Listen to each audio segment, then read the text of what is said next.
Hi, everybody. I'm Wendy Murdoch, and this is Webinars with Wendy.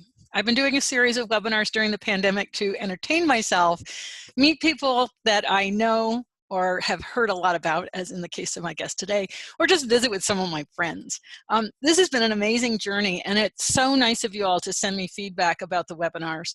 I think I'm enjoying them at least as much as you are, because it's just so exciting to talk to all these people around the world that have such great information. A lot of them are not computer savvy, and so they're sitting in their little own Idaho and working away, and this way I kind of drag them out of the closet, get them out to the world. Bob Bowker, we finally scheduled Bob Bowker to come back. That's going to be on October 8th. I'm so excited. Bob's had a really rough summer, but he's coming back. And so be sure to sign up for that. If you go to the murdochmethod.com website, to the shop, to the webinars at Wendy, you'll see him there and you can start signing up for that one. Just one thing to note, when you guys sign up for the webinars now, they show up and then I just complete them, and that's when you get the email with the link. So it really isn't, as long as I make sure I do that before the webinar starts, you're good. But sometimes, like, I might be away in my garden or over visiting my horses, and so you might not get the link straight away. So just be patient. As long as it happens before the webinar, you're good. So today my guest is Jillian Kreinbring, and we're so excited that she's back. It's been a little bit of a drama getting this webinar scheduled, and this is our third attempt, so 3 times the charm. But we did, and you don't have thunderstorms, and I don't have thunderstorms, so it's great. As always, if you want to ask any questions, just pop them in the chat or put them in the Q&A, and then I'll ask Jillian in the appropriate moment during her webinar. So welcome, Jillian. Thank you so much for hanging in there. It's been a bit of a thank you. It's, I don't want to complain too much about the rain because we were so dry. So I'm sorry that we had to reschedule again, but I'm very grateful for the rain that we got. So it broke the heat here in Texas for a little bit anyway. Yeah, it's been interesting weather. In August, we got over 8 inches of rain, and our normal rainfall is 3 inches. So we're drowning a bit, and I wish we could send it to California, but yes, not so possible. Yes. So Jillian, just in case there's someone watching this, especially on YouTube, that doesn't know your background, can you just briefly kind of say how you wound up where you are and what you're doing now? Yeah. I grew up on a horse farm in Iowa. My parents were horse traders, and we did a lot of trail riding, and we just really enjoyed our horses. When I was a young child, I lived on my pony. And then a little later on in my youth, my dad found himself being a stallion owner. So then suddenly we had brood mares, and then we had lots of babies. And when I was 8 years old, we started to market those babies by competing them and showing them in quarter horse and paint horse circuits and the American Stock Horse Association and so forth.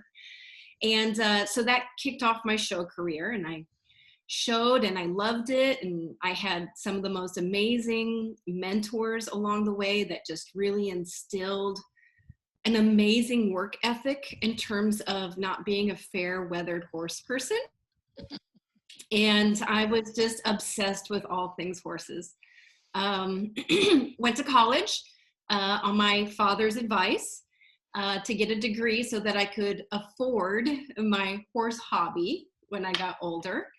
The day after I graduated from college, I accepted a head training position in Germany, of all places. Right, yeah. So I packed up my bags and moved to Germany and worked there for 2 years, and was there that I was introduced to good, solid foundation dressage work.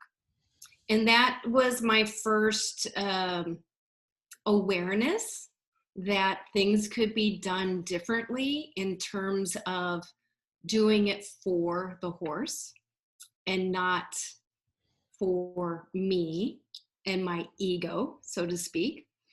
And I started to really question a lot of my training practices that were being implemented so that I could meet a demand in the show ring to train horses to meet a trend so that you could be competitive. And so I knew then at a pretty young age that I wanted to do something different, or I wanted to do it differently, but I had no clue what that looked like. So I moved back to the States, and my goal was to go to graduate school, and I knew that I wanted to study something about horses, but I didn't yet have a primary focus. I needed to establish residency in the state of Wisconsin because I was originally from Iowa. So I lived there for a year, and I did the one thing that I knew how to do to make a living, and that was train horses. And during that time, I had a riding accident. I broke my leg and I broke my back. And that was, it's funny that I would say it this way, but it was a gift because it was a major transformational moment in my life. And it really wasn't until that moment that I really started to learn about horses. Horses as a species, horses as other sentient beings. And I realized I really didn't know anything at the ripe old age of 23, even though I thought, of course, that I knew everything. But it was a huge gift. And so that's what set me on my path to studying functional anatomy at the university, because I realized that if I wanted to train horses in a way that was best for them, I needed to understand their scaffolding or their body so that I could be educated about how I was asking horses to perform certain movements in a way that not only mentally made sense to them, but that they could physically do so. Because I realized I was asking horses to always work against their mechanism in my prior work with them. And so the study of functional anatomy helped me understand how to work horses in a way that took them to their highest and best, not only physically, but mentally, emotionally, spiritually. And that's what has taken me to teach what I teach now. And my learning will never stop. I'm amazed and humbled every day at how little I still know. That's the sign of someone who actually knows, I think, is that we realize we don't know. Sometimes I just want to bang my head against the door like, oh, what a big hole in your education you have there. But it's wonderful. And everything that I teach or present today, or any time I teach, or any teacher for that matter, it's always truth for the moment. Yep. I've learned already so much through your webinars that, I'm like, oh, well, I could add this, or I need to change this because maybe that wasn't quite 100% spot on, so that makes it really challenging and humbling in that it keeps bringing me back to beginner's mind, which I love that. Right. And I think it's the willingness to be able to recognize that our truth of yesterday may not still be our truth of today. And that as we gain more knowledge and information, we need to be able to be willing to reshape that, and recognize there's something else. Maybe we didn't see it before, or maybe it adds depth to what we know. And so I'd forgotten, because I've talked to so many people on the webinars, how close our stories are, and that my accident was when I was 27. And I was getting a master's degree, I was getting my master's at the time, and I was going to get a doctorate in equine biomechanics with James Rooney at University of Kentucky, but I met Linda Tillington-Jones, and we just had her for my 100th webinar, which was really fabulous. And one of the things that was so trippy is that after my webinar with Linda, on Facebook, it popped up that it was 6 years ago to the day, September 2nd, when I showed her Surefoot. And it was, I know, September 2nd that we had the webinar. So I just think that was, so strange. But yes, like I remember too, that when I had my accident, I already knew it was a gift, even though it was as the recovery takes years. And actually it's a continual process. I'm still recovering from that accident. Me too. Yeah. Now I'm working on the scar because I'm realizing how much that's pulling on the fascia, because the scar is called a Mercedes incision. It's a Y, and one of the bars is over 6 inches. They went in laterally to my hip because I had to get to the hip socket and put in the 3 pins to put the socket back together. And so the more I learn about fascia, the more I'm like, I gotta work with this scar. And so I've been doing some interesting things. I've been using Moxa, and I've been using this silicone. It's silicone that's got like a gel embedded in it, like with vitamin E. And like if I do kinesio tape, it's too much. It throws my knee blows up because there's too much change. But this silica stuff, it's really fascinating, and it's like a gentle kinesio tape. It's really kind of interesting. Yeah, I don't know how you'd use that on horses, but I can send you a link. Anyway, you and I could go on forever. Yeah. Before we get started, I just have to share this about Linda Tellington-Jones, because she's one of my heroes. I think she's just someone who's been so ahead of the time and has revolutionized the world. Yeah. Essentially about how we think about the world. But on my trip to Germany after college, I got that job offer the day after I graduated. And I was sitting on a plane, and this man sat next to me, and his name was Alan Weingrad. And, you know, I was just this little greenhorn, new to everything in the world, bright-eyed, scared to death. And he could tell I was a little nervous. So he sat down to me, this was obviously pre-9/11, on the plane. And he struck up a conversation with me, and I told him what I was doing, going to Germany to train horses. And he says, have you ever heard of a woman named Linda Tellington-Jones? And I said, no. And at that time, I'd never heard of her. And he said that he had just finished working with the whale from Free Willy, that movie Free Willy, yeah, with Linda Tellington-Jones, and he was incorporating Feldenkrais into the Harvard Law School. And so just by fate, I had this brief interaction that just stuck in my mind. And then, you know how the universe works, one thing layers on top of another thing. And then years later, boom, she becomes, and Feldenkrais becomes this huge, cool thing in my life. So I thought you might appreciate that weird connection. Yeah, definitely. Yeah. So awesome. So what are we going to talk about today?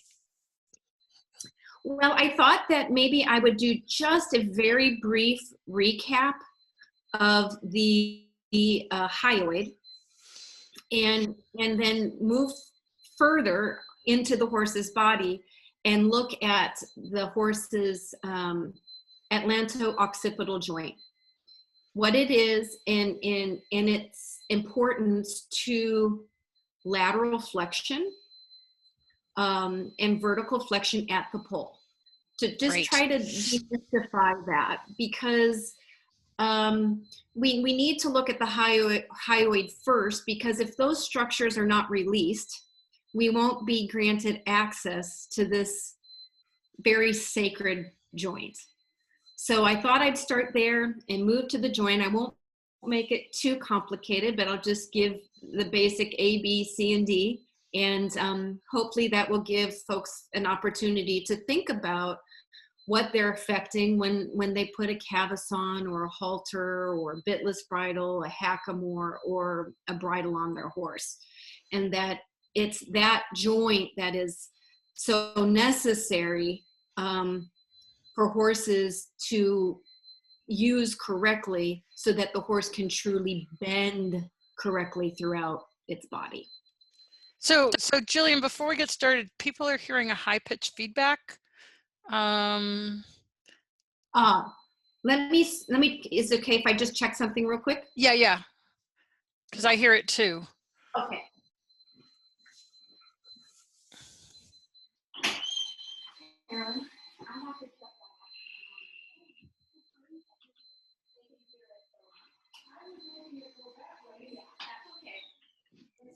Sounds like it might be out in the barn.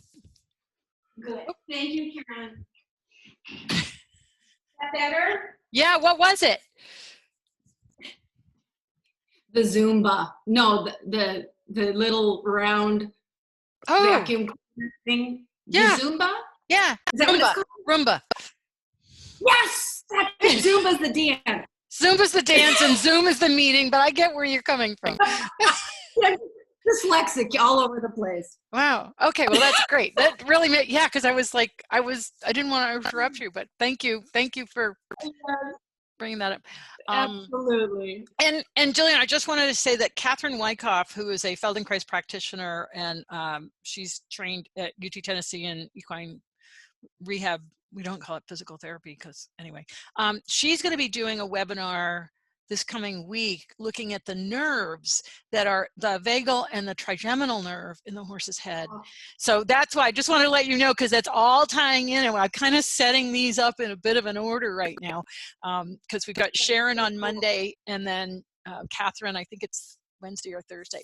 So yeah, cool. I love to geek out on that sort of thing. Yeah. All right. Okay, so I do have a PowerPoint. Great. So that would be probably the easiest thing to just throw that up and we can rock and roll. Super.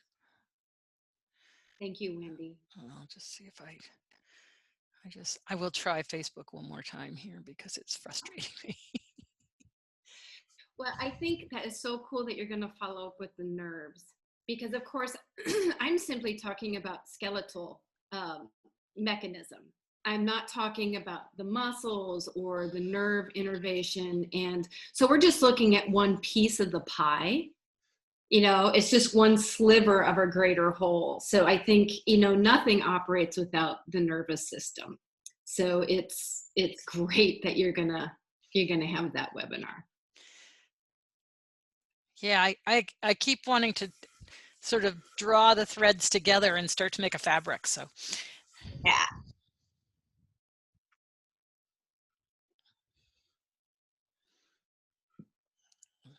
So you go ahead whenever you're ready. I'm just going to keep messing with the idea of trying to get this up on Facebook one more time.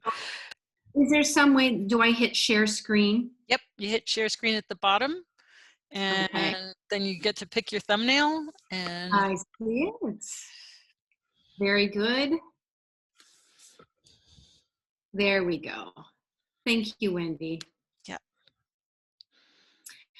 So in my functional anatomy course, I teach about this very topic. This particular PowerPoint that we're going to look at today is one that I put together for Equine Affair, and then I've added a few things to it. So in case somebody in the audience went to Equine Affair, this will be a review with some added little bonuses. So we're going to be looking at the horse's poll, and we're going to look at why the horse's poll can be an inroad or a gateway to relaxation. And it's so important to understand the anatomy behind the poll and the importance of the motion that takes place here. You have to click on your, PowerPoint, and then you can fast forward. Got it. Thank you. Yep. So in the hyoid lecture that we did a couple months ago, I started off with a passage that I had written for Mark Russell's revision of his book. And I put it up here again because the connections throughout the body are just mind-blowing. And we, again, are just talking about the skeletal mechanisms as well as some of the muscles. So I thought I would just read this passage again as a reminder. The rider's mind affects his body and his hands. The rider's body and hand affects the reins. The reins affect the bit. The bit affects the tongue. The tongue affects the hyoid. The hyoid affects the temporal hyoid and the temporomandibular joints. The temporal hyoid and temporomandibular joints affect the atlanto-occipital joint. The atlanto-occipital joint allows for soft lateral flexions. Through these gateways of relaxation, the rider educates the horse's mind and body. The journey of sculpting the horse with mental and physical wellness begins. This is the essence of artful and academic riding. Be in love with the process. Excerpt from Mark's book. So we're going to look at those connections with a little bit more detail. We could go on for weeks about all the intricacies. So we're just going to build the scaffolding and an outline today. Oops, there we go. Okay. So last time we spent our session talking about the hyoid. So I just wanted to revisit the hyoid apparatus, because oftentimes when you read about the hyoid, they talk about it as just being this one structure, but it's actually several bones articulated together, and it's then referred to as an apparatus. The hyoid is a set of bones that lie in between the branches of the horse's jaw and hangs from the base of the skull. So once I go through this slide, I'll pull up the skull and I'll bring up the hyoid bone again, just as a review.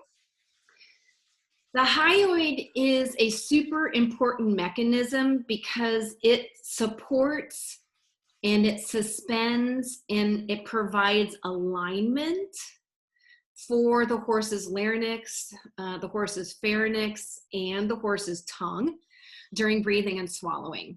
And I used the word alignment very judiciously here, because if any of these structures are off kilter, oftentimes because of poor dental work or unbalanced TMJs or hypertoned muscles, that alignment in that hyoid apparatus can throw the entire alignment of the horse's vertebral column off. And we're going to look at that connection again as we progress along with the talk. So how that apparatus hangs within the horse's skull does absolutely play a role in a horse's symmetry. The hyoid is composed of a set of 5 delicate bones connected by joints and soft tissue. So in this graphic, you can see the hyoid, and the hyoid has 2 long strapping muscles, and those are called the stylohyoids. Those stylohyoids are what go up and they connect to the base of the horse's skull at the temporohyoid joints. Then when you look at the bottom of the hyoid apparatus, you have these 2 parallel bones that connect to the stylohyoids, and those are called the ceratohyoid bones. Then those bones connect directly to the part of the hyoid that I think looks like a spur, like a clip-on spur that you stick on the back of your boot. And the combination of those bones, the 2 that project backwards, those are called the thyrohyoid because they support the thyroid. And then you have the basihyoid that connects to the ceratohyoids, and then you have this projection from the front of that, which is the lingual process. And that is the part of the hyoid bone that is actually embedded in the horse's tongue, which absolutely always blows my mind. So here I have the hyoid bone, okay, a real hyoid bone, and it's very delicate. You can see that there's not a whole lot of substance to the bone. It's actually quite fragile. This long strap-like bone, this is the stylohyoid. Can you unshare your screen so we can see that clearer? Oh, absolutely. So just go to stop share. Yep. Go to stop share. And then I'll spotlight you so it's nice and big and we can really see it. Yeah, great. That's weird. Now I can see myself. Okay, so this is the hyoid. This long bone here, there's two of them, a pair of them. Those are the stylohyoids. Okay, they're very delicate and very fragile. Here in front, you have two, I have two pieces of metal here that are in place for the ceratohyoid bones, because when I got this hyoid, these bones were not there. So we had to very cleverly find a way to connect those with a piece of wire, which is not easy. Okay. Then when I turn the hyoid this way, you can see the spur portion. Okay. This connecting bone right here, that's the basihyoid bone. These two projections here are the thyrohyoid components of the apparatus. And this part here, that is the lingual process. So the lingual process, this component here, is what's embedded in the base of the horse's tongue, okay? So if I grab the skull, I'm just gonna grab the upper part of the skull. I might have to scoot back here. Okay. If you look internally, we have the petrosal bone here, and we have the petrosal bone here. These petrosal bones are articulated with the stylohyoids, and that joint is the temporohyoid joints. So when the hyoid is connected, it connects to those joints and it hangs within the horse's skull.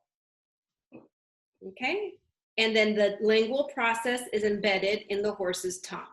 And it kind of acts like a little swing. Okay? So that is a review of the bony structure of the hyoid and how it articulates to the petrosal bones inside the horse's skull. Now, just again, as a quick review, this petrosal bone, if you look at it more closely, you'll see that there's a little hole right here. That little hole is the external auditory meatus. And all of the mechanisms for the horse's vestibular inner ear lives within that area. So now you can see that the hyoid, which is connected to the tongue directly, now is connected to the skull, particularly to their vestibular system, an area that is just so richly innervated with proprioceptors and the organs that dictate the horse's overall balance. So you can already see that by having a bridle or a halter or a cabochon on the horse is already speaking directly to these tiny little structures within the head that dictates where the horse is in time and space. So we are influencing that horse every single time we put our hands on his head, okay? Now, let's revisit the basihyoid component again of the hyoid. Again, the basihyoid is this little bone right here. Now, what's important to understand about that component of the apparatus is that it has two muscular attachments that blow my mind. One is the muscle called the sternohyoid muscle. So what that simply means is that that little bone is where a muscle is attached that then travels down and attaches to the horse's sternum. So suddenly, now you have a direct attachment to the horse's sternum. Tongue, hyoid, petrosal bone, hyoid, sternum. There's another muscle there called the omohyoid, and that travels down the neck, the base of the neck, and it attaches under the subscapular fascia of the scapula. So now you also have a muscle that is connected directly to the hyoid, to the base of the tongue, that is directly attached to the horse's shoulder joint. So you can start to see just how complicated and intricately and intimately all these structures are attached. I've always known that there's the connection from the hyoid to the shoulder and to the sternum, but I didn't realize it was coming off the basihyoid bone. Yeah. I didn't realize Isn't where that on the hyoid. So it's very close to the base of the tongue because that's where the lingual process is. Absolutely. So this So could when I was explain, sorry, I'm just geeking out here. This could explain why when I put horses on surefoot pads, we see all this stuff happen with their tongue. Tongues, they yawn, they move their tongues around, they'll do all kinds of stuff with their tongue because we're coming straight up through the leg to the sternum and the shoulder and right up to the base of the tongue. Cool. So Isn't that amazing? Yeah.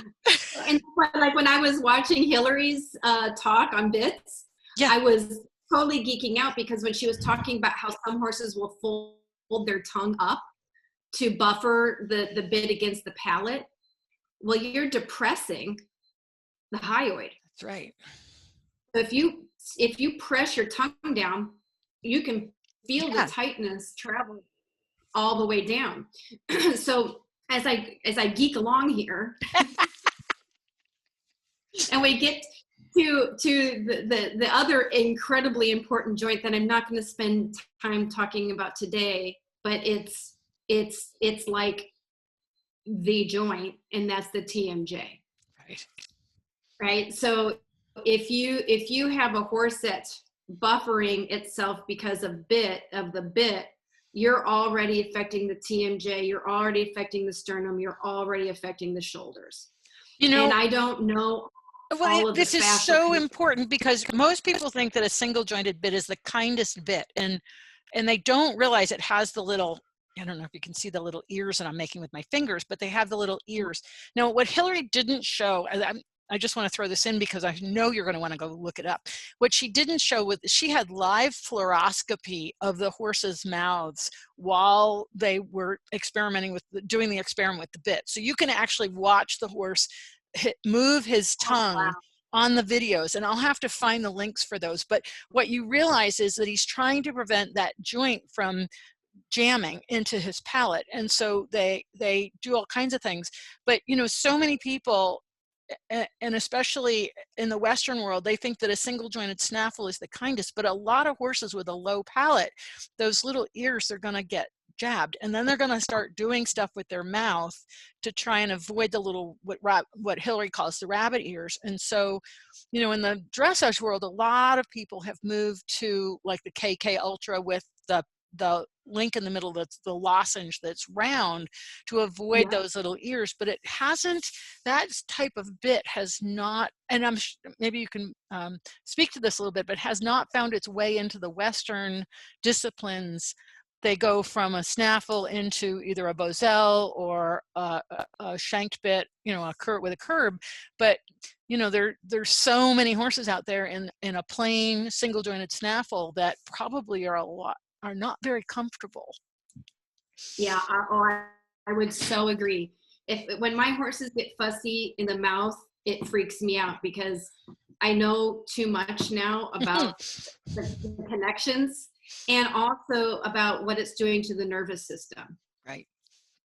So we know when people are anxious, we clamp our jaws, and it's a sure sign that we're operating more in the sympathetic system. But if our jaws are soft and released and our tongues are soft in our own mouths, we are operating more in the parasympathetic system, which of course lends itself to us learning. Even in school now, they're allowing kids to chew gum while they take their exam because they have noticed that they score higher. And that's because you want all of these mechanisms to be soft. So that's kind of where we're going with this, is that if these structures are soft, and this is why this is a gateway to relaxation. If you can teach the horse that the bit is simply an aid for relaxation. Right. I found the link, so I'm gonna actually. I know. I'll send it. I'll post it up here in the chat. I have to send it over to my computer to post it in the chat, but I can do this. That's cool. What process did you call it? It's fluoroscopy. In fact, you know what? I can share screen this really quickly once it gets over here, because I think when you see this, it gives people, I know we're a little off topic, but I don't think anybody really minds. Anybody minds, they can put it up in the chat and we're going to tell you we don't care. Okay, so this is on, okay, come up. I've got it over here. I'm waiting for it to come up. 222. Okay, keep going a bit. As soon as I get it working. Oh, wait, okay. Here it is. I got it. Now I just have to make it like not on my little, I need to make it not on my, it's in my, I can't make it big. Oh, wait, there. Just trying to make it big. Okay, keep going and I'll get this sorted out and then. Okay. So I'll go back to how the hyoid connects to the skull. So the hyoid connects to the I've got it. Sorry, I've got it. I didn't realize I had it. Okay. So this is Dr. Clayton did fluoroscopy studies, and what that means is this is live video. They set up an experiment, and I'm just going to pause it here for a second, and you can see the little rabbit ears right here on the snaffle bit. And so this is live video. Okay, go back. No, wait. Oh yeah, there's more. And what they were experimenting with is different bits. In this buckle, they needed a marker. So, you know, when you see some of the stuff, you have to realize this is an experiment and they're having to have markers that are going to show up, right? But here this is a different bit. And you can see this is more, I think, of a milar type. Yep, because you can see the shanks and you can see the horse mouthing. So when we talk about bits and watching the horse and what's going on, they've literally, you know, had the picture inside the horse's mouth using this study. It was very cool, and this is actually pretty old stuff now. But they wanted to, you know, look at the effects, and the thing that was so interesting was the see there. I'm just going to pause that because you can see. Let's see if I can get it to come forward a little bit. No, it's not going to. Yeah, there's the little rabbit ears on the snaffle bit, and here's the horse's palate. And so, you know, if somebody took little pokey bits and tapped you in the palate, you would not be happy. And so this horse has retracted his tongue, and basically what they're trying to like push against the bit as best if you can help me from watching Hillary's webinar, but they're like pushing on that bit to try and keep it from banging around. Wow. And then we're trying to half halt them off the bit all the time. Right. And so this horse has retracted his tongue. So now when you think about the connection of what's happening in the mouth with that tongue retracting, tongue over the bit, and how the base of the tongue is the lingual process, which is part of the hyoid, right? So now he's got his tongue going over the bit, right? And you can see there's the little rabbit ears on that snaffle. And so it's really important that we don't just simply do what someone else has done because that's the way it's always been done. It's really important that we examine what we are doing with the knowledge that we now have. And I think, Jillian, you would totally agree with that, is, you know, we're so often it's like, you know, well, that's the bit I was told to use because that's the bit everybody uses, right? And you're like, wow, that's incredible. Yeah. So I can post, I'll post that link in the chat. Oh my gosh, thank you so much. It just drives home. I mean, think about how much that horse is doing with the tongue, and that cannot be inherited or peeled away from the hyoid. Right. right? So, so then, see, I'm getting excited now. Yeah, I knew you'd love that. And I was so glad I could find it fast because, it's like, if the horse is doing that, if we did that with our tongue, it's affecting our Hyoid, it's affecting our TMJ, it's going to affect our proprioception. And so, it's, and you have the extremes, and I'm going to get on my little where's the middle horse here right now, between the people that say all nosebands are bad and the people that are tightening nosebands too tight. And I always say where's the middle, because the purpose of a noseband is to limit how much the horse opens his mouth, which if he's gaping his mouth, now he's going to his TMJ and all the stress is being put up on his TMJ. And the whole reason we created nosebands in the first place was to keep horses from breaking their jaws when we were jumping them. Right? And so we limited how much they can open their mouth so we don't damage their TMJ, but now everybody's decided nosebands are bad, and we've gone to the other extreme where we don't limit, and now we have all this stuff happening in the mouth, which the longer it takes for the message to get through, the more the horse is not learning what you want. And this is where I always go to. If my horse is gaping his mouth, the very first question should always be, why? Mm-hmm. Absolutely. It should just always be, why is that happening? As Linda Tellington Jones would say, that's interesting. That's interesting. So why is that happening? And again, for me, that's why I like to go to functional anatomy. Why is the horse doing this, right? This school of osteopathy, I mean, they do a ton with the palate because they see all different kinds of trauma happening there that affects the whole system, the visceral system, the circulatory system. I'm not an osteopath, but an osteopath could talk ad nauseum about it. Right. And probably one of the biggest disclaimers I have to say, just put it out on the table, is that so much of this healthy functioning is not possible if you have bad teeth on a horse. Yeah.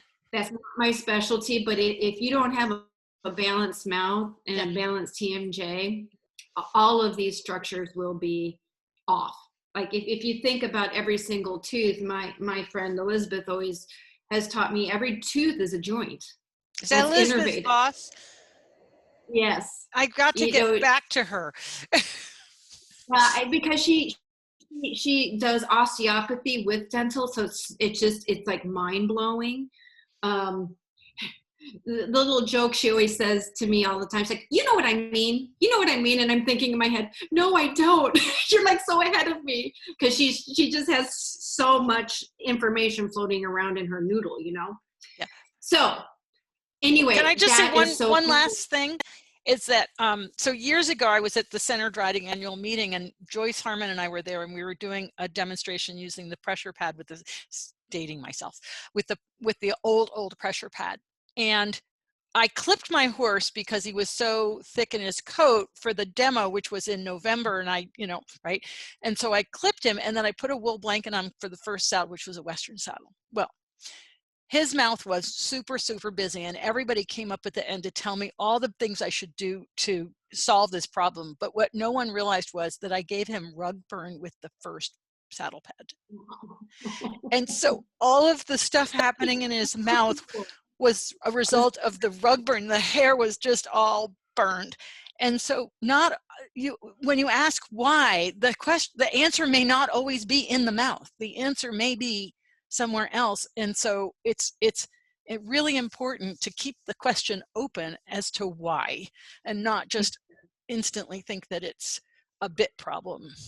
Exactly. Yeah. And we have all of this language in our dialogue about above the bit, chomping at the bit. Those are not things that we're really looking for, but we're looking for the saying of savoring the bit, right? Oh, that's great. It's like something that you're eating, like, oh my God, that's so good, right? That's how that horse should. And then by that, he's releasing his TMJs. He's not chomping. He's not nervously, anxious. As Linda again would say, a horse in sympathetic would be fidgety, fidgety, fidgety, fidgety, chomp, chomp, chomp, chomp, chomp. Very different than savoring. So educating horses to the bridle is just a wonderful thing for all of us to explore. And I think the basis of that starts with having a good understanding of the functional anatomy. What in the world are you affecting? Yeah. Yep. And then, you know, there are 101 or 100,000 different techniques for teaching or in educating horses, but we do have a foundation in functional anatomy that we can always leap off from. Mm-hmm. Okay. All right. So thank you. Yeah, no worries. Little All right. sidetrack there, little rabbit hole. Well, that's okay. It's not really a sidetrack. It all goes like perfectly. So I wanted to come back to that petrosal bone. Okay, because I'm going to bring my skull up again. I'll spotlight you. So the petrosal bone is actually a bone that is a part of a larger bone right here called the temporal bone. And that temporal bone is the upper border of the horse's TMJ. So all of a sudden, now the hyoid is absolutely 100% directly attached to the TMJ. So, which is the you know, grand central station for all of our nervous system. It's the gyroscope of the horse's body. So if I put the skull together, you will see here's the petrosal bone, which is a part of the larger temporal bone, which is the upper part of the horse's TMJ joint. Actually, the bottom would move, not the top. There you go. So that's how the hyoid is directly linked to the TMJ. Okay. So can we go back to the PowerPoint? Yeah, go for it. I'm just realizing that I put that link in only to you and I didn't put it into everybody else. So. Okay. I'm going to come back to the PowerPoint. Okay. And again, this is just a review slide of the muscles that we had talked about that were connected to the basihyoid and connecting to the sternum and the shoulder. So the sternohyoid and the sternothyroid. Now there are many, many, many, many other muscles that are really important. These are two that are primary and they're very interesting, which is why I've highlighted them. But again, there are many, many other important muscles here, like the pterygoid muscles and so forth.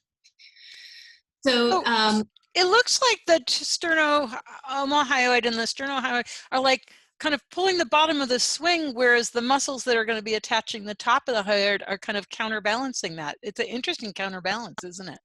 Yeah, and they're kind of forked. They always kind of remind me of a snake tongue.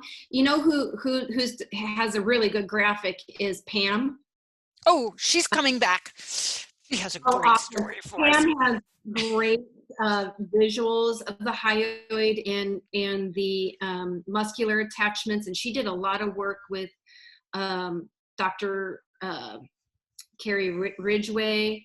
So she and Diane are a wealth of information. Yeah. Super cool people. Yep, they're coming back in October. Awesome.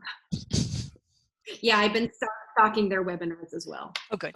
So the paired muscles insert on the basihyoid and the lingual process, originating on the manubrium of the sternum, which is the little cartilage part of the front cranial portion of the sternum. And it causes retraction and depression of the tongue. So that's just what we were talking about with the bit. So if they're depressing and retracting their tongue to protect their palate, they then are using this muscle in a way that we really would prefer him or her not to be using it. And that will, I'm going to link this and building a case as we start talking more about educating horses to the bridle. And one of the roadblocks to horses releasing their jaw or their TMJ. Again, the next muscle is the omohyoid. Again, it's a paired muscle inserting on the basihyoid lingual process, originating on the subscapular fascia under the scapula itself, down by the scapulohumeral joint, and it also causes retraction of the tongue. Okay. All right. Hence the thick underneck muscles that we see, yeah? It can be, absolutely. Another thing that we see with that bulge at the base of the horse's neck comes from the posture in which the horse is carrying itself. So when we look at the cervical spine here, and most of my drawings are done by Susan Harris, who I just adore. She's such an amazing artist. I'm very grateful to her for what she does in general all over. But this is a Susan Harris drawing. Is we know that the horse has a slight S shape to its cervical spine.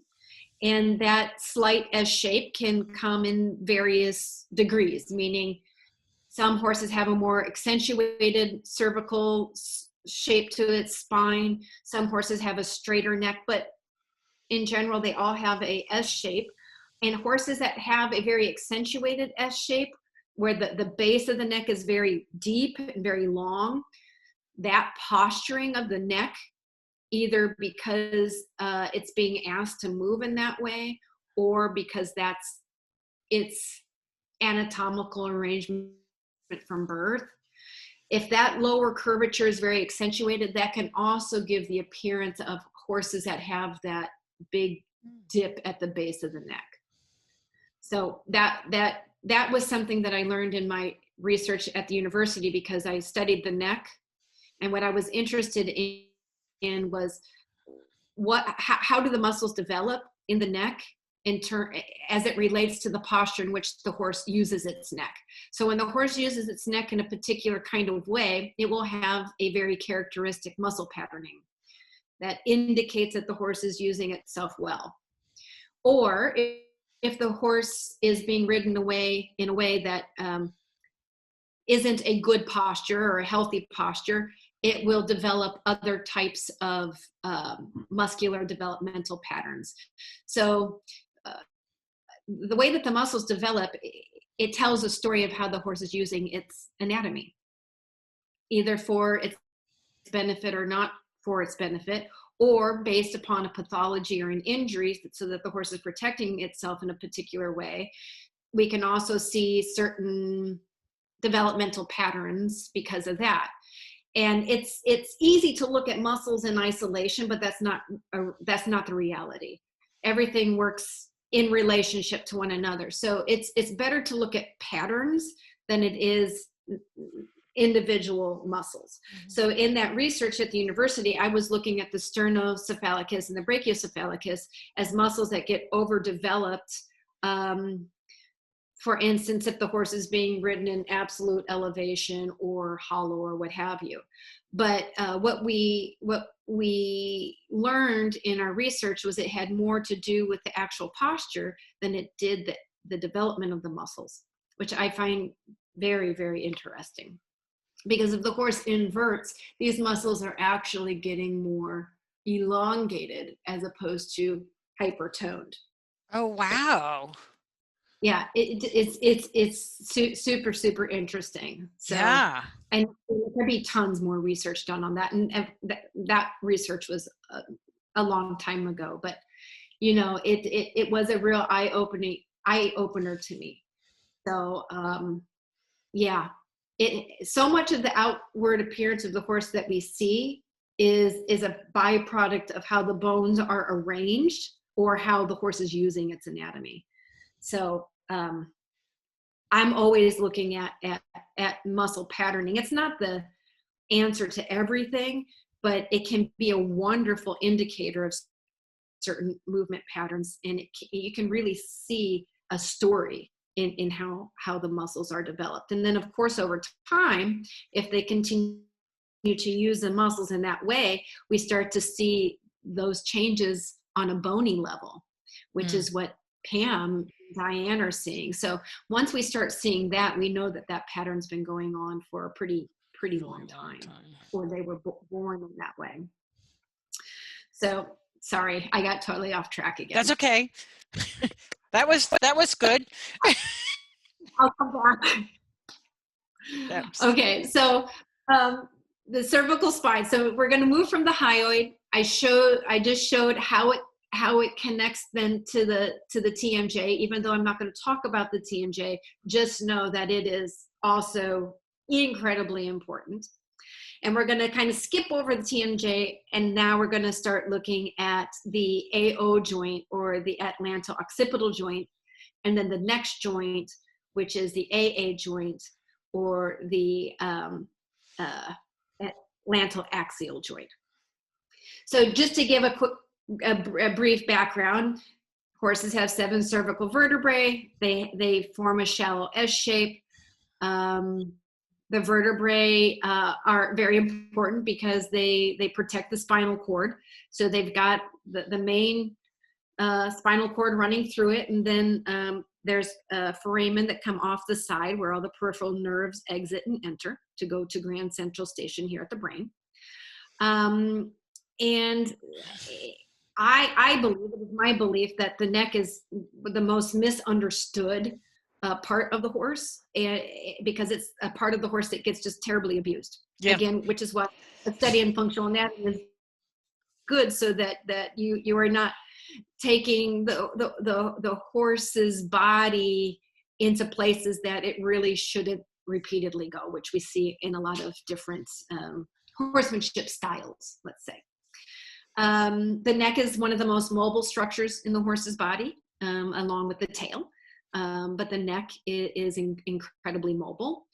And where every single one of those bones come together, or cervical vertebrae, neck vertebrae, they all form their own joints. So when you're bending your horse's neck, it's not bending as one single unit. You're looking at really 8 different joints in totality when we're looking at bending the neck. And sometimes horses overbend at certain joints and not bend at certain joints at all. But what we're really looking for is slight, soft articulations through all of those joints. But we're going to be looking at 2 joints in particular now. So can I just clarify, Jillian, we're talking about moving at different bones as opposed to different joints because each of the vertebrae has multiple joints. Exactly. So if you just look at it, there's 5, right? But we're just going to say we're going to look at it as a whole, just lump it into one joint. But yes, we have the facet. Absolutely. Okay. So here we go. This is a picture showing the base of the horse's skull, and I'll bring the skull up here in a second. The very top of the skull, that's where we commonly refer to that as the pole of the horse. Okay, and then the base of the horse's skull, you will see that there are these 2 large condyles.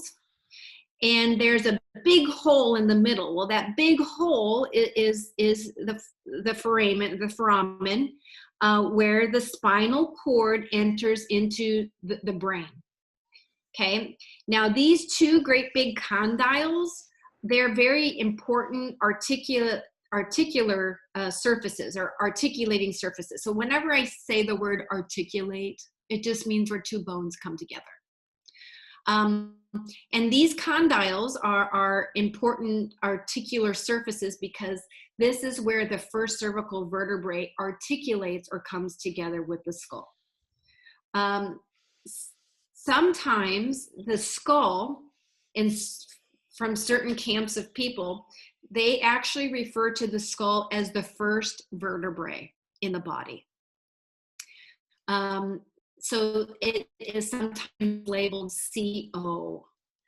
And this is what I love about Manolo Mendez's work, because he taught me how to use a cavesson, and he always talks about the skull as being the first vertebrae, and he has such impeccable feel and timing, and how he uses a cavesson is so kind, because he's so subtle in directing the skull on the atlas. And just by that slight correct feel and direction, he can produce a lateral flexion at the pole, or at that articulating area between the skull and the first vertebrae called the atlas. And we're going to look at that in depth now. Oh, actually, I'm going to just I'm going to stop my share real quick, and I'm going to pull up the skull one more time so that you can see. This top part is what's referred to as the pole, and here are the condyles that you just saw in the drawing. You got two very large condyles. They have very large gliding, articulating surfaces, and this is where the spinal cord then enters the brain, in the brain case. And here is a side perspective of that as well. Two occipital condyles. So the pole itself is a projection of bone. From which particular skull bones do they come from? Oh, you're going to challenge my anatomy. Yeah. I think these are the temporal bones, but I could be wrong. Okay, I can't remember. I don't know exactly which cranial bones these are a part of. I'd have to grab a craniosacral book and. Okay, no worries. But when we see, and just as when we see a bony projection like that, we know we have a lot of leverage because of the height. And we also have a pole, which is easy to find if you just take your fingers and go to the back of your skull and you feel the bony ridge. It's above the dip. So if you follow the ski slope down, you'll nod your head and come to your Atlanto-Occipital joint. But go back up, and right there, that's our pole, and it's a much flatter, right? It's up here, because we're not hanging our 40-pound head off at the end of a 3-foot lever arm horizontally. But yes, we have a pole too. That's neat. I never knew that. Yep. And I suppose it's because we're vertical and not horizontal that's not as prominent. Right. Because when we look at the back of this like the occipital crest here on both sides, this is where the nuchal ligament attaches, and I think it's hard to conceptualize just how large the nuchal ligament is, and that it's two cords, parallel cords wrapped in fascia, and that it attaches to this entire surface area at the back of the horse's skull, which is amazing to me. But tells you how important it is too, and how much, because strength. Yeah, exactly. It's an incredible. I think everything is cool and incredible. I know. I'm going to have to show you the pony that Joyce has that has the nuchal ligament still. It's the axial spine with the nuchal ligament still attached, and you can see the lamellar and the I always forget funicular. Yeah, sorry. I do. Okay, keep going, and I'll find the picture. Because keep going. Okay, sorry, I'm getting geeked out again. All right. So back to the PowerPoint. All right. So the first cervical vertebrae is what is referred to as the atlas. The top picture, or both pictures, are looking at the atlas from above. So that's a dorsal view or a dorsal perspective. The atlas is sometimes referred to as C1, or cervical vertebrae number 1. And it has a very specialized shape that is very different than the rest of the cervical vertebrae. And that is because it produces a very specialized movement. I will show you. here one more time. Okay. Here is the atlas, okay? And this is looking at the atlas from above. This and this is what's referred to as the wing of the atlas. So if you hear someone talking about the wing of the atlas, that's what they're referring to. But more importantly, I want to bring your attention to the cranial surface of the atlas. So anytime I say cranial, it just means that it's in the direction of the horse's head. And you'll notice that there are two large condyle areas. And these two large concave areas articulate with the condyles of the horse's skull. Where the atlas comes together with the skull, that is what is referred to as the Atlanto-Occipital joint.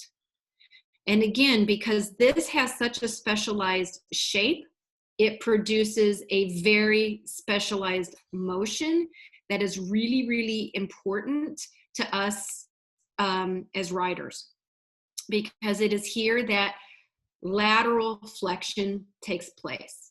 And we're going to look at that now with more depth. Okay. Going to go back to this and go back here. I'm going to show this. Okay. Oops. All right. Again, these are great pictures from Susan Harris. The first graphic shows the skull, and it shows the atlas connecting to the skull, and that produces, or it builds, what is known as the Atlanto-Occipital joint. Sometimes this is just referred to as the AO joint. So again, the AO joint, or the Atlanto-Occipital joint, is located between the occipital condyles of the skull and the atlas. Together they form the AO joint. Again, what's important about this joint, and I can't emphasize this enough, not only does vertical flexion happen here, where the horse says yes, but this is also where lateral flexion takes place. Now, if you pick up a book and you start reading different training guides or manuals, this motion that takes place at the AO joint is called many things. Sometimes it's called jaw flexion. Sometimes it's called lateral side bending. Sometimes it's called head twirling. Sometimes it's called stelling. Or sometimes people refer to it as the horse tucking the jowl or the mandible under the throat. All of those sayings refer to the movement that takes place at the AO joint. It's the only joint in the horse's body that the horse can move its head separately from the rest of its neck, meaning that the horse's neck can be absolutely straight, and the horse can give a lateral flexion to the right and to the left while the rest of the neck stays straight. So the mobilization of this joint is necessary. I'm going to say that one more time. Correct movement at this joint is necessary for lateral bend through the body, or when you want your horse to bend correctly, and the axial rotation of the spine creating bend through the body. So again, mobilization of this joint is necessary for lateral bend and axial rotation of the spine, creating correct bend through the body. I love, again, Manolo's analogy when he's working with a horse in a cavesson. If you think about the head as being the first joint, or he would say the engine of a choo-choo train, and you tie a rope to the top front part of that choo-choo train, and then you pull the engine and all the cars should follow. And you can make serpentines and all the cars will follow that choo-choo train. So if that choo-choo train, if that engine is off track, it's going to create a disturbance throughout the rest of the cars. Or if you think about it with the horse, if you have crookedness or you don't have the right or correct articulation at the AO joint, it will throw the rest of the vertebral column off base. So like pearls on a string, if you pull one pearl, all the other pearls should follow. So when the horse is on an arc or a lateral bend, and it is correct, that is what your riding instructor means when they say you will see the corner of the horse's inside eye. Okay? Should look something like this. The Atlanto-Occipital joint motion is what is commonly referred to as lateral flexion. It was first extensively written about by Francois Boucher. He was a French classical master, very controversial type of guy.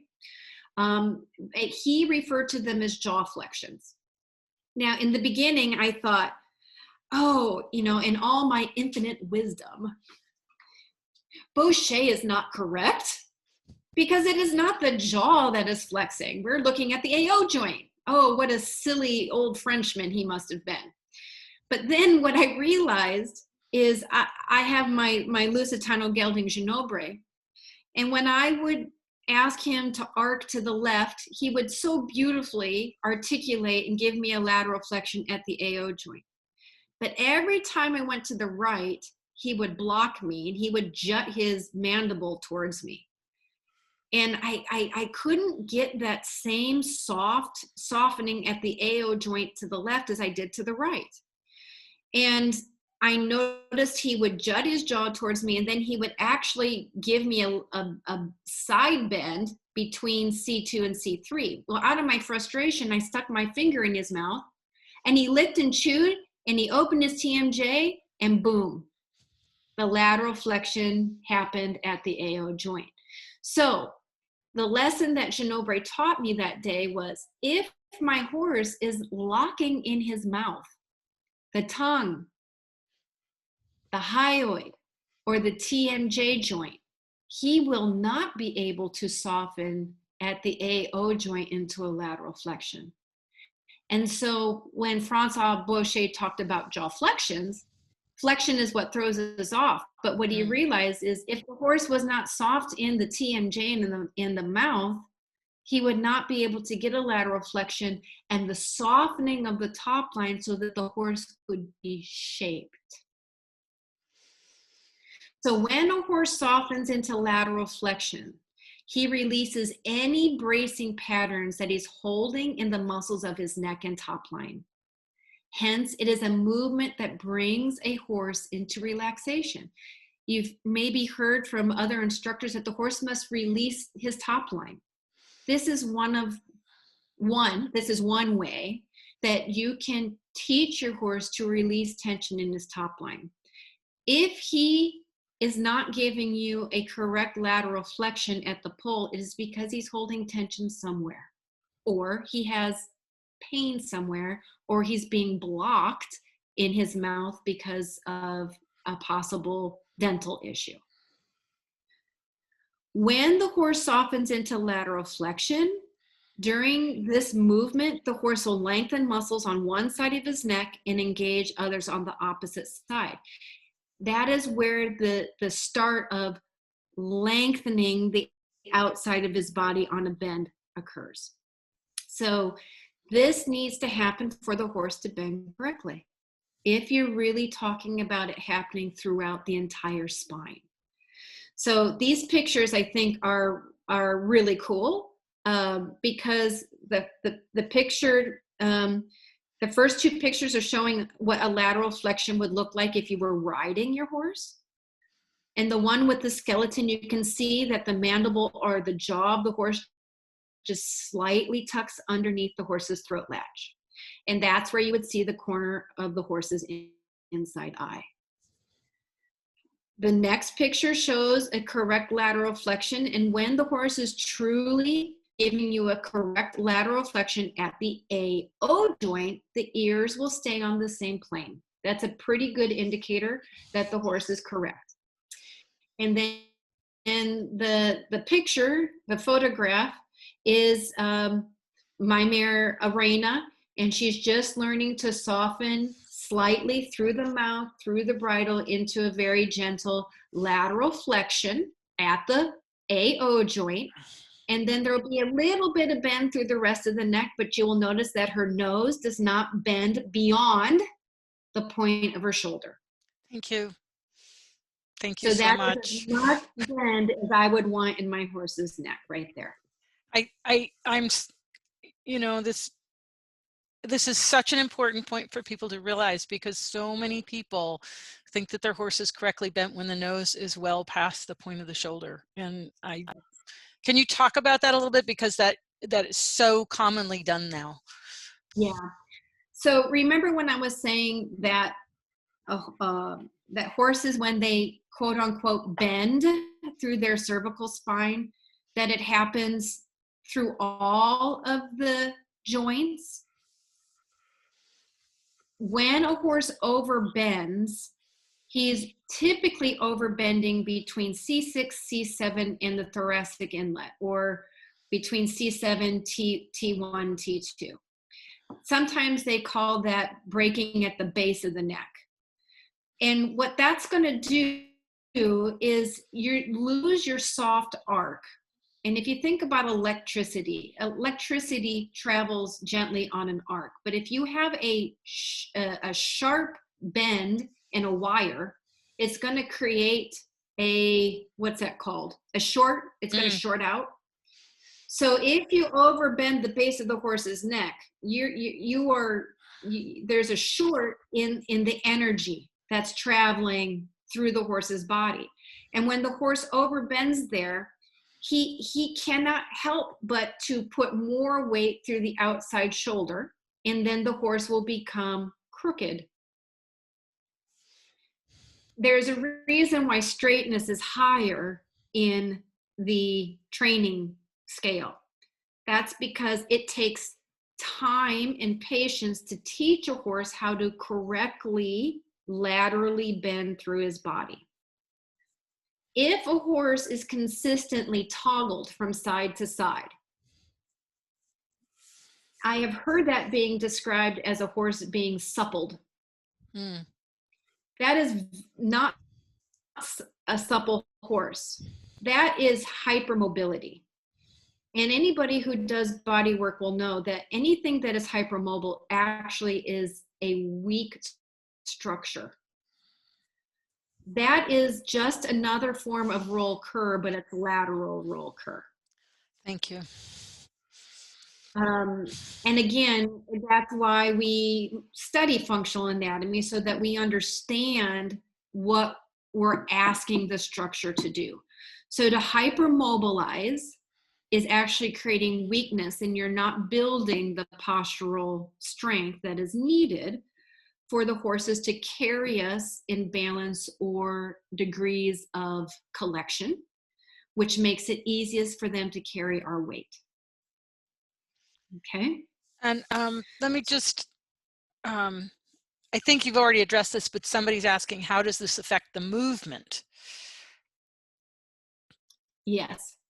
So when this process begins, when the horse softens the tongue, the hyoid, the TMJ, and softens at the AO joint, what that offers the horse is the ability to start shifting the weight to the outside legs and to create a C curve through the body, which then allows the inside hind leg to step under and to the midline of the horse, so that the horse can then bend, and then the horse can laterally come into flexion. So that's what they mean when they say lateral to longitudinal. So the C curve turns into the horse going round over his back. Because without that bend, you won't have access truly to the inside hind leg. When the inside hind leg steps forward into the midline, that is the time when the horse can bend more deeply into his joints. That's where he will store kinetic energy, and that's what he will spring up and off of and come round or over his back. Does that make sense? Does for me. And you know, one of the things that I so often see, and you've touched on this, I just want to kind of expand it a tiny bit. So many people get concerned about engaging the inside hind leg or having it step deeper into the body. And from my school, engagement is anytime the hind leg is coming under the body, and that disengagement is anytime the leg is going behind the body. But let's not go down that track right yet. My point I'm trying to make is, in order for the inside hind leg to step more deeply, the horse has to be able to hold the ground on the outside, because that's what allows him to have the balance. And so many people get focused on trying to drive the inside hind leg under without recognizing the balance that's required on the outside of the arc to stabilize for the inside hind leg to step more deeply under. Perfect. That is perfectly said. And then what happens, what I see, is that the rider gets heavy on the inside rein, that damn inside rein. If I had $1 for every time my hand has been slapped on my you pull on that inside rein, the horse overbends at the base of the neck, then the rider gets into the horse with their inside leg. The horse only does the neck in, and then he steps wide and stays straight in his body, and he just moves into a pseudo leg yield, which isn't doing anything for the horse. But I know that gets beyond the scope of this. Right. But I think what the take home from this is that in order to get a correct lateral bend, you must have correct motion here. And if the horse is tight, anxious, clamping the jaw, chomping the bit, bracing, it will be very difficult for him to be able to shape his body in this way. And to just add to that, the minute the ears aren't level, talk about the minute the ears aren't, I'll let you say it. Yes, that is, you're reading my mind. And the thing that I always loved about Mark Russell's work and Manolo's is because they're always directly talking to this joint in the structures of the head.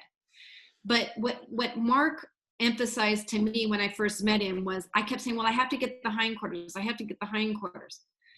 He said, if you have these structures soft in front, that's what gives you access to the hindquarters. And then you ride the horse forward. And that really resonated with me. And it is also true that if you do get the hindquarters, oftentimes you can also release these structures. And that's because of the neurology. If you get the sacrum functioning at the lumbosacral joint, that is on the same circuitry as the AO joint, which is the parasympathetic system, which is your cranial sacral system. But that takes us a little bit into neurology and how that's mapped within the body. For anyone who's interested in more on that, Dr. Stephen Peters talks about how we're sitting on the sympathetic part of the nervous system. We're sitting over the horse's back. So he's a great resource to learn more about that effect on the nervous system and on the brain. But the piece I was trying to go toward is that when those ears are not level, when those ears are now, the head is now tipped, which so many people do not pay attention to when they're doing their groundwork, that the minute that head is tipped, we're now loading a front leg and not accessing the hindquarters. Absolutely. So I'll just demonstrate this real quick, that lateral movement at the AO joint. So remember, we have the concave surface and we have the condyles.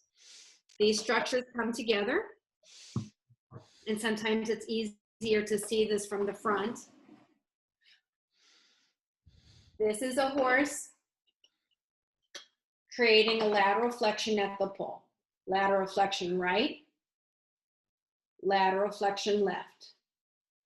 And if he had the skin and muscles and tendons and ligaments and ears, his ears would stay on the same plane as he produced a lateral flexion to the right and produced a lateral flexion to the left. But also notice that there's not that deep of a degree of flexion here, of side bending. And this is without Very, any ligaments, tendon, muscles, or anything like that. So this is probably more than. absolutely. This also is a joint where horses can flex and extend. And it actually is one of the joints that has the most flexion and extension in the body. So flexion and extension, as well as side bending or lateral flexion. And so if we were to be technically correct, it would be a side bending movement, yes? That is correct. Side bending. And a little flexion. Correct. There's no pure, right. You never have any pure one-dimensional movement. But you have, so you have flexion, extension, side bending, and rotation. That's right.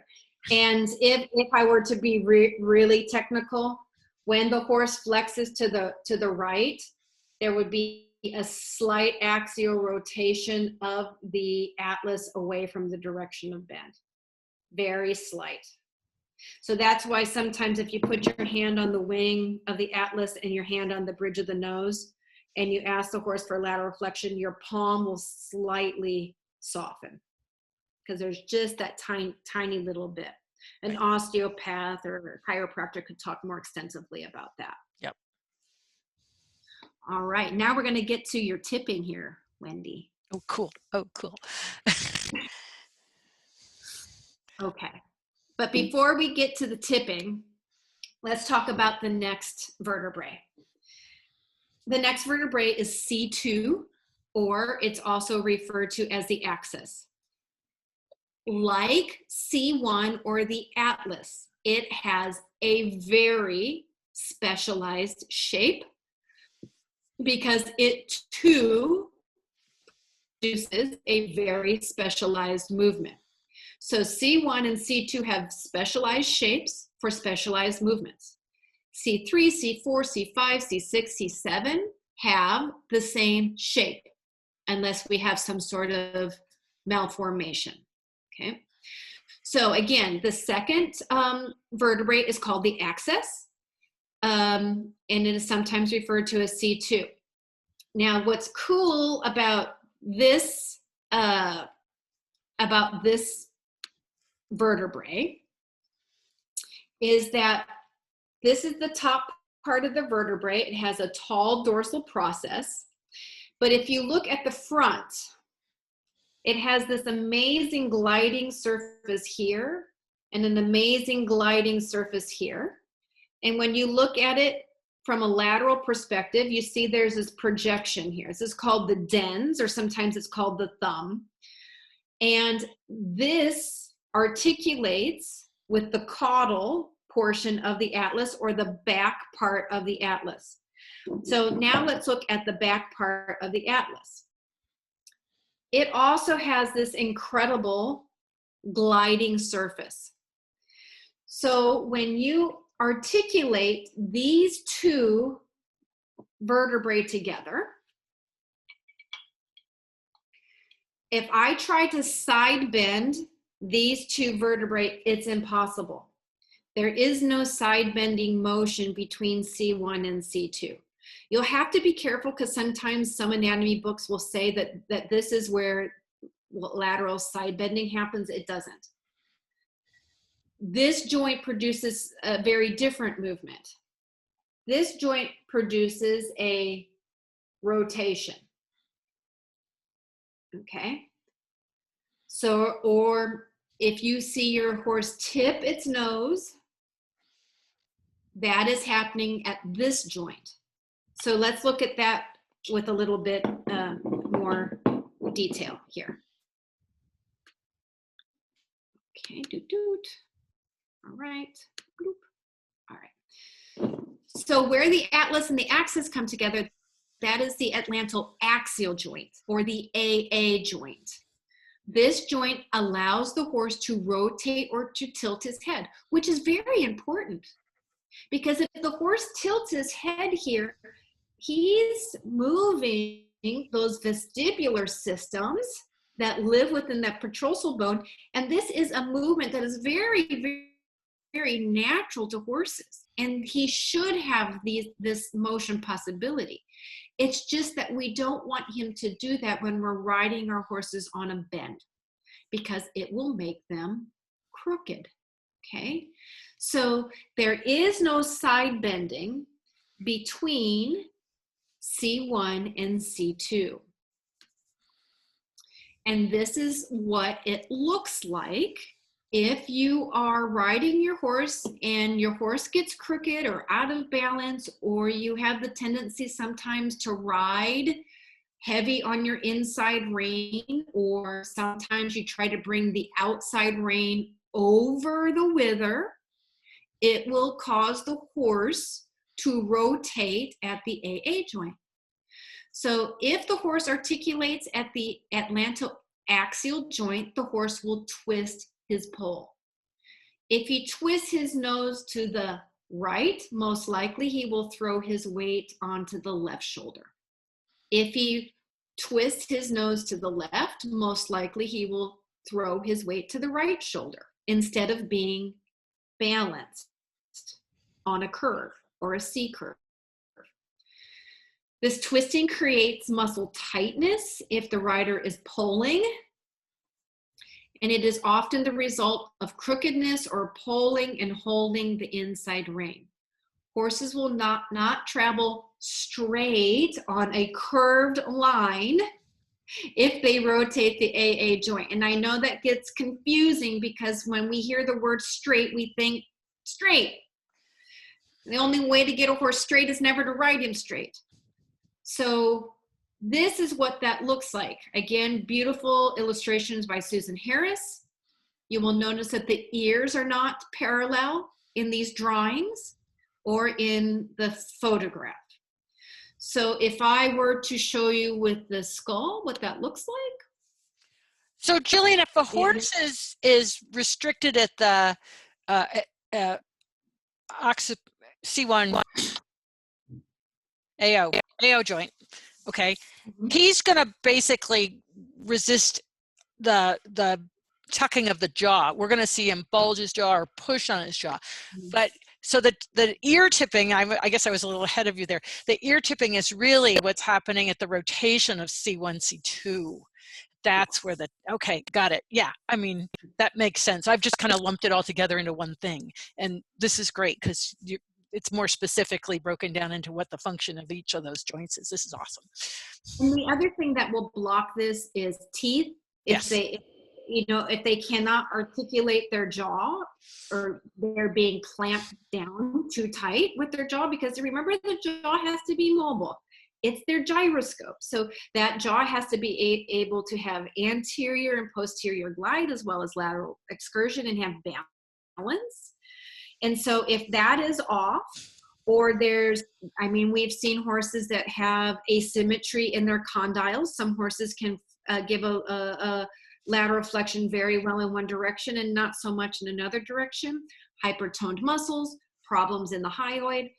If they can't articulate it for any one of those reasons, they'll usually break between C2 and C3 in some way, either laterally or vertically, because it's that whole OAA complex is blocked for whatever reason. So there was a question from earlier, but I think I'm going to ask it in a more generic way, because they were noticing that one of the C1 bones that you showed was very asymmetrical, but the bottom line is there is no symmetry. I mean, we're all asymmetrical, right? So there may be a congenital defect in a bone that's going to cause some problems, or just the asymmetry. Nobody's perfectly symmetrical. Right. And that's called functional asymmetry. Right. Right. So you just have, it's something that we're born with. We have all kinds of disparity, or what's that word? Disparities. Yeah. Disparities in leg and limb length. Or that could be a byproduct of a very long standing pattern, maybe due to poor dental. Yeah. Yep, and this is where we go back to the Ecosoma folks, Pam and Diane, because they let us look at the bones of horses that have been composted so that we can see these asymmetries, and that's what we're going to follow up on Apollo, actually. That's what we're going to do. Oh, cool. That is so cool. Okay. Well, I remember when I was doing my research at the university, Dr. Sarah Weiss wrote these, I just love her books. She wrote the horse's muscles in motion, the horse's back in motion. Oh, yeah. And remember those books? And she hand drew and she made the joints like mechanical units. Yeah. Just very, very good visuals. And in her book, she talks about, you know, the superficial muscles are like the sand in the desert. They can shift and change pretty easily. But over time, those shifts and changes, or if there aren't changes, will have an effect on the deeper layer and the deeper layer. And over time, you'll start to see those changes in the actual bony structure. Right. So whether the horse is born with it or the horse through movement patterns or through pathology will accommodate whatever motion or no motion there is. Yeah. Okay. So I'm going to just show you what that looks like real quick.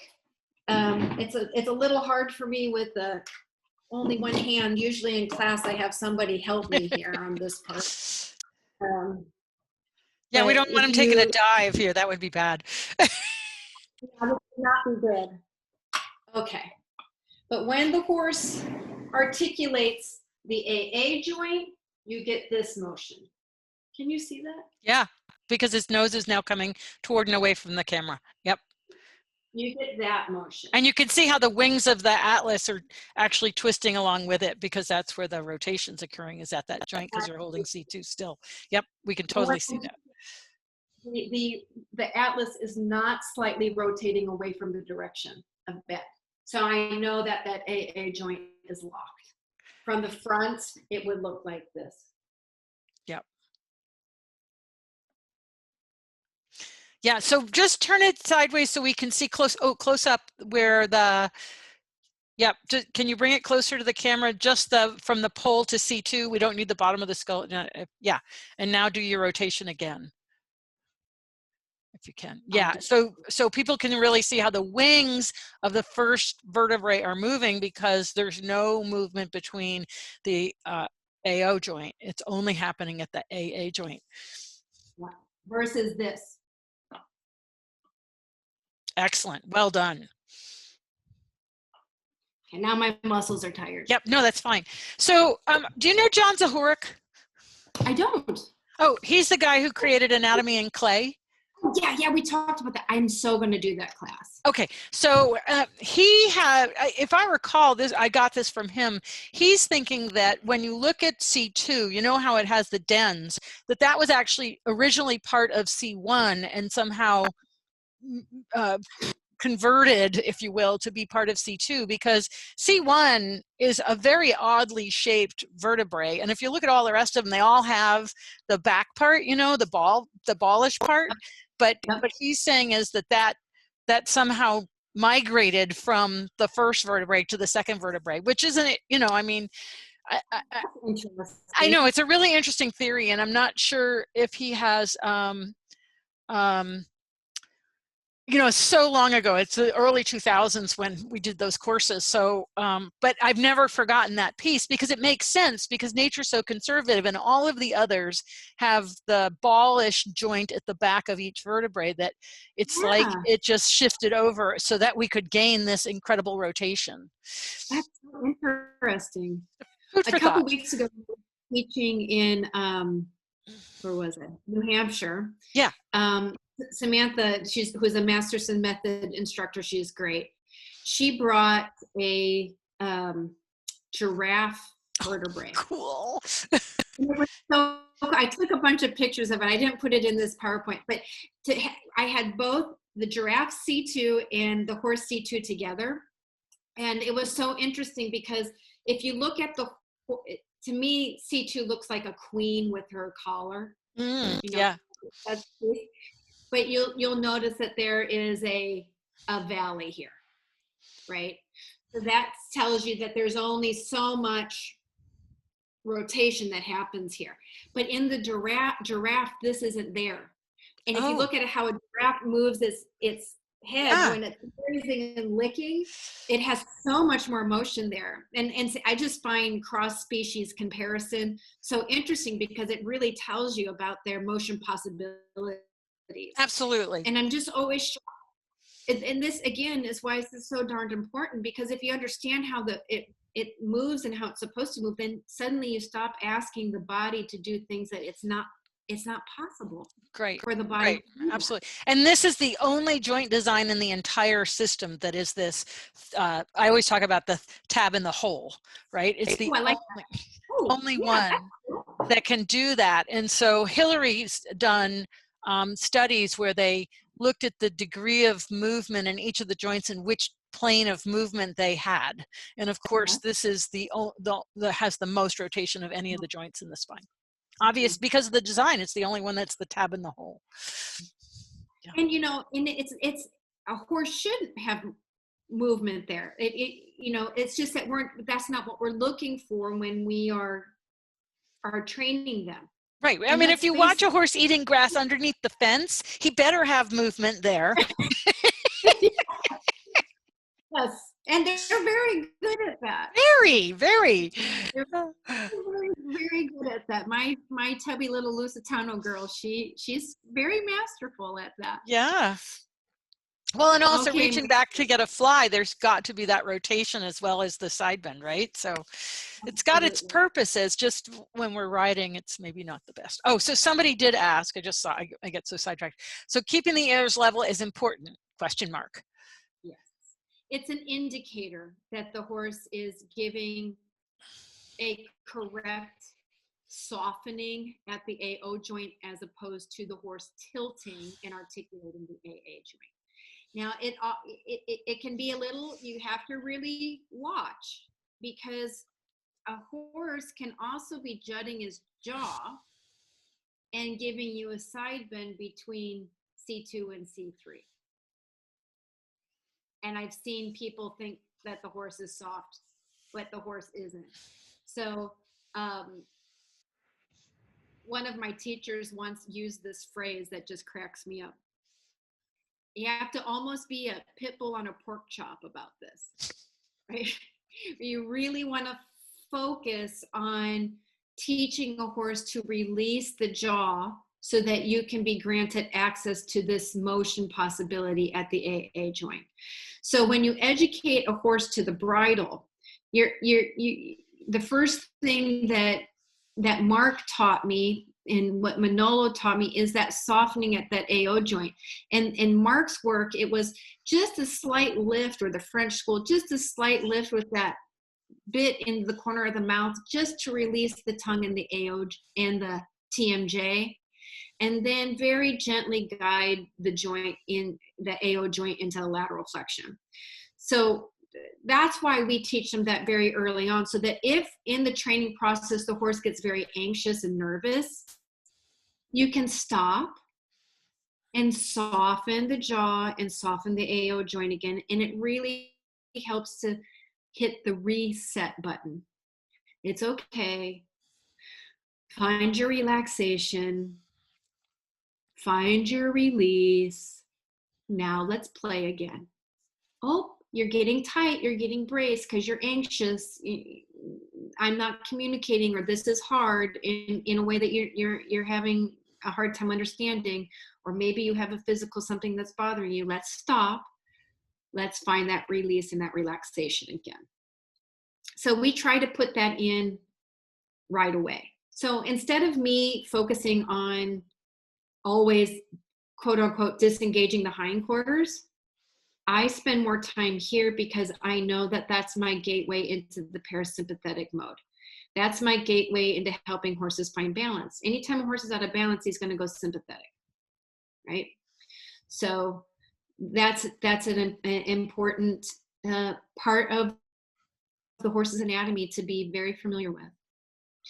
And last but not least, I have a little developing your eye page.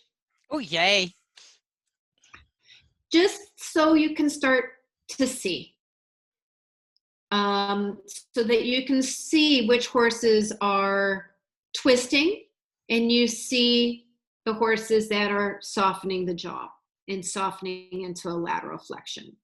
So there are 3 horses that are twisting, and then there are 3 horses that are softening the mouth, the jaw, and the AO joint.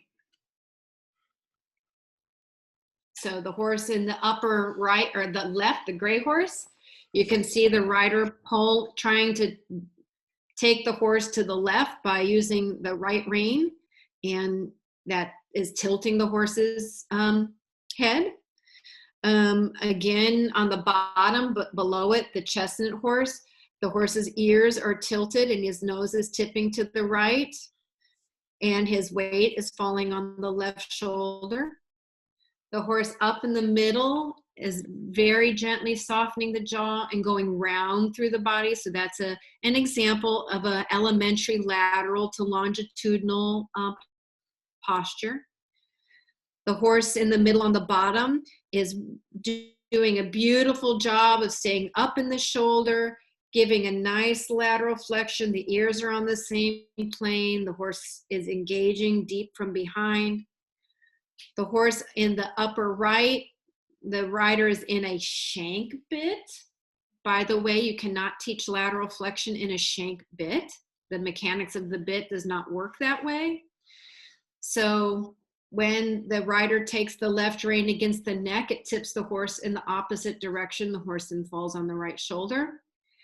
And the horse in the bottom right is working in a lindell and a bridle. As they transition to the bridle work, just looking for a soft lateral flexion of the jaw, which frees the top line, which frees the shoulder, it goes all the way back, and then is given access to the inside hind.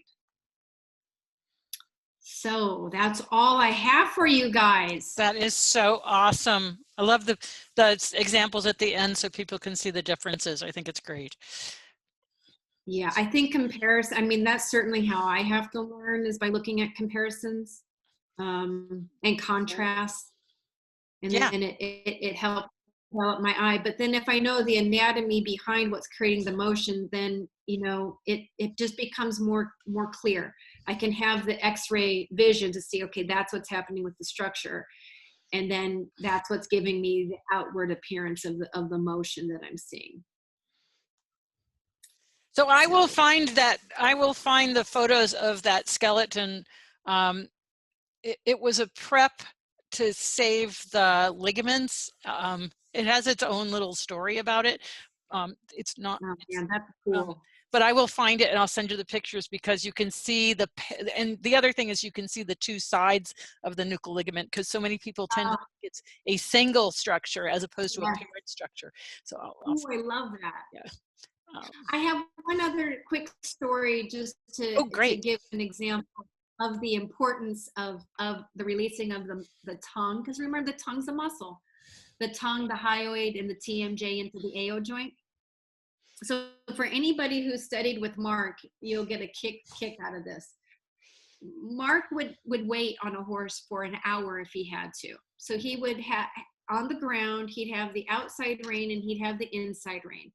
And very gently, he would just lift ever so slightly that inside rein by thinking his palm up.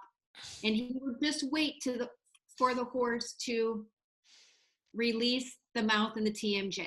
He would just wait. And then he would, the moment that the horse released the mouth and the TMJ, he would just very slowly soften. Well, for anybody who took lessons from Mark, sometimes he would just do this for 45 minutes. He'd just stand there and just wait on the horse, and then he would tell a story that he thought was very funny, and he'd crack himself up, and then everybody would laugh, not at the story, but they'd laugh at him because he was cracking himself up. He was such a funny guy. Well, so in later years, I became good friends with one of his key students, Dr. Jen Miller. And Jen said to me, that would just drive me nuts that Mark would wait that long for the horse to release the mouth. If he would just ask the horse to shift the weight off the sternum, he'll release his jaw immediately. And I went, oh my God. So I went home and started playing with that. And I would ask the horse to release the mouth and the jaw, and I'd wait, and there'd be no response. And then I would just gently rock the horse off the sternum. Diane Sept is also queen of this, rocking horses off their sternum. And by golly, the minute I ask the horse to shift the weight off the forehand into that sternum, the horse always will release the mouth and the TMJ. And I realized that when the horse is falling forward into the forehand, he's locking that sternohyoid muscle. So if your horse is trotting along too fast, too quick of a tempo, too much on the forehand, he's going to be locking his jaw.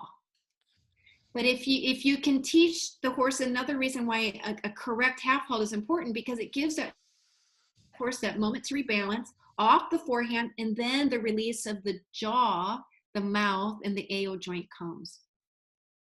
But if they're, forward, and you're just driving them forward into that sternum, all these structures will be locked. And that's why so many of these horses break between C2 and C3. Yep.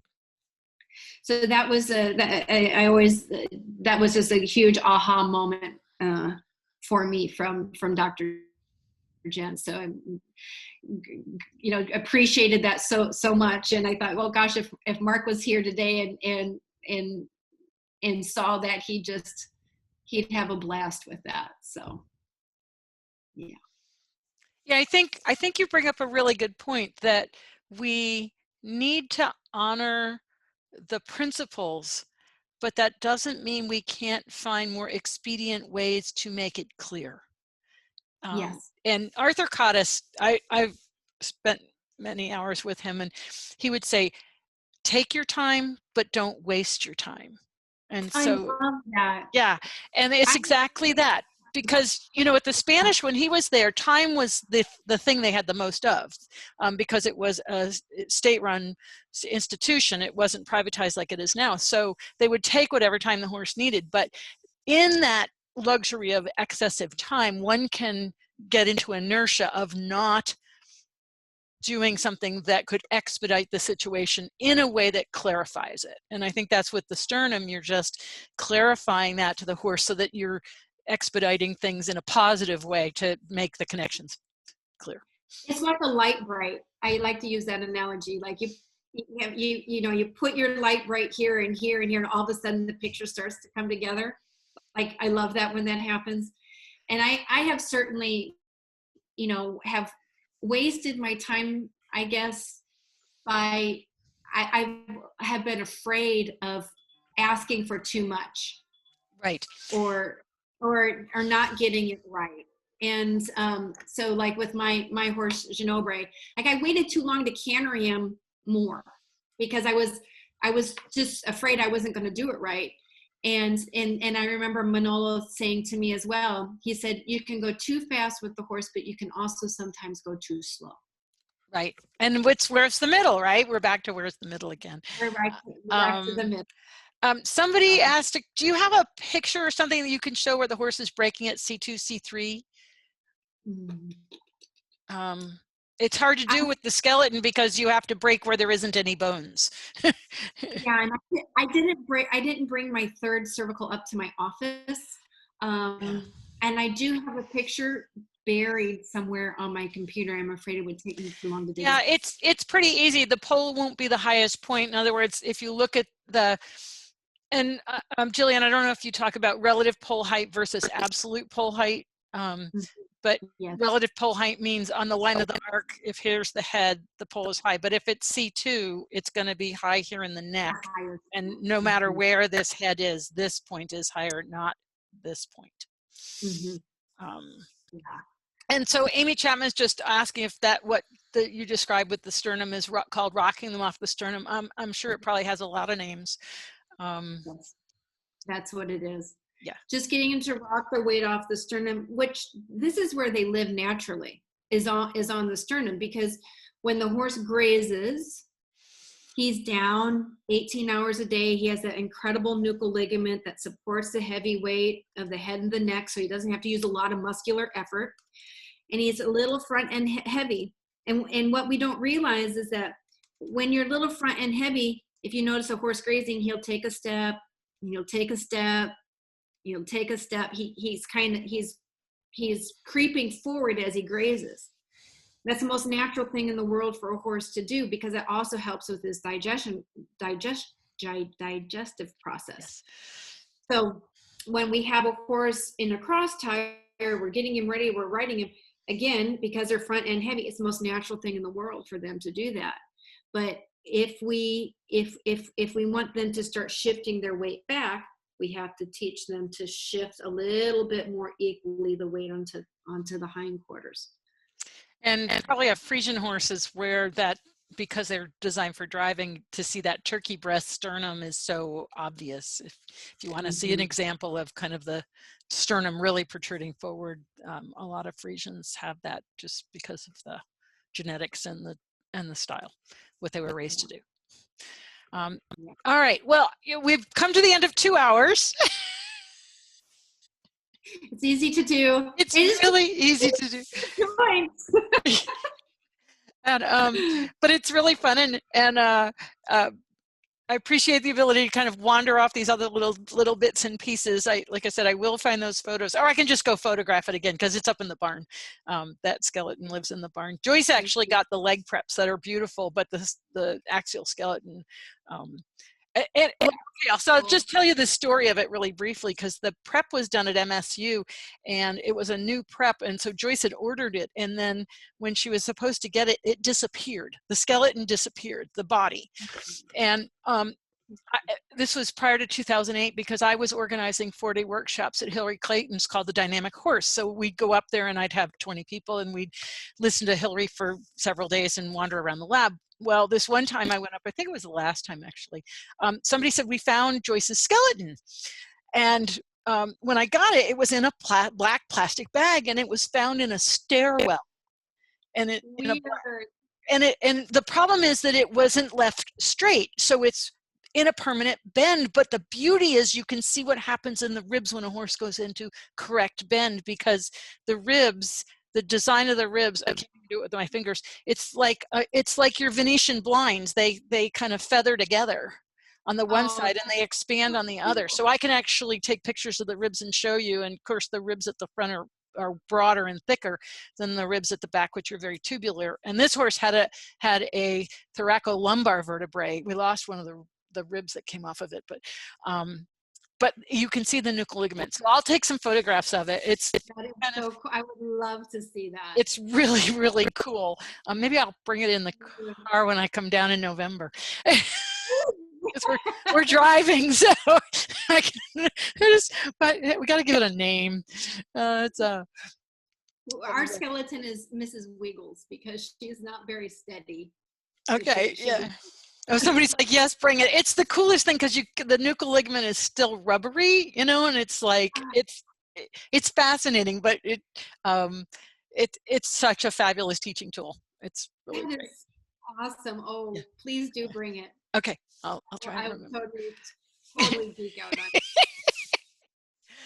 All right. Well, thank you everybody for joining us, and thank you for those that, I mean, it was a little difficult with the scheduling, but of course this is going to go up on the Surefoot Equine YouTube channel. Tell all your friends, subscribe to the channel, because we have some phenomenal guests coming up in the next 2 weeks. And then I'm going to take a break from the 16th. I'm going to have Becky Tenges on the 16th, and then I'm going to take a break until after the first weekend in October. I've got a bunch of things going on that I need to focus on. But we have Bob Belker coming back. We have the Equisoma ladies back, and I'm just continuing to schedule guests, and I'm sure we'll get Jillian back for another one. Maybe we'll do one when I'm down there. Like we could do a joint one. That would be fun. I have a little bourbon. And we'll just okay. Maybe we should just record it and not do it live, and then we can see if we want to broadcast. And I'm getting really loose. I'll be loose couple. All right. Well, thank you everybody, and thank you again, Jillian. It's been a blast as always. So take care and have a wonderful holiday weekend. Okay. Yes, you too. Bye, everybody. Bye.